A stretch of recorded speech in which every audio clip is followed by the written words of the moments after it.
24 से के इलेक्ट्रिक की मद में यहाँ 5 लाख जो है वो कमर्शियल सार्फिन है। 5 लाख कमर्शियल सार्फिन है जो 400 रुपए हर महीना केएमसी को टैक्स देते हैं।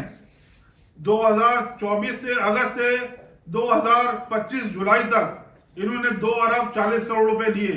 उसके बाद 2025 जुलाई से लेके 20 जनवरी 2026 तक 2 अरब जो है वो तकरीबन कोई 80 करोड़ या समथिंग ले चुके हैं। तकरीबन कोई 4 अरब 82 करोड़ 50 लाख रुपए कमर्शियल सार्फिन दे चुके हैं इनको। कितने अर्से में? तकरीबन कोई 1.5 साल हो, 18 महीने में 18 महीने में कमर्शियल सार्फिन 5 लाख कमर्शियल सार्फिन है जो 4 अरब 82 करोड़ 50 लाख रुपए दे चुके हैं।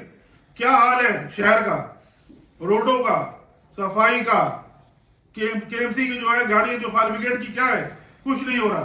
खुदा ना खास्ता अगर कोई बड़ा हादसा और हो जाएगा तो क्या करते लोग। तो मेरी समझ से बाहर है ये शहर जो है 4.5 करोड़ का शहर है। इतने कम जो है फायर ब्रिगेड है, उनके पास सहूलियात नहीं है। तो गवर्नमेंट क्या कर रही है, फेडरल गवर्नमेंट जो है क्यों इनिशिएटिव नहीं लेती। वो कहती है, वो बात तो करती है फेडरल गवर्नमेंट भी, तो आप आके देखें तो क्या हाल हो रहा है यहाँ का। तो आप कम से कम जो है कोई इंटरफेयर तो करें।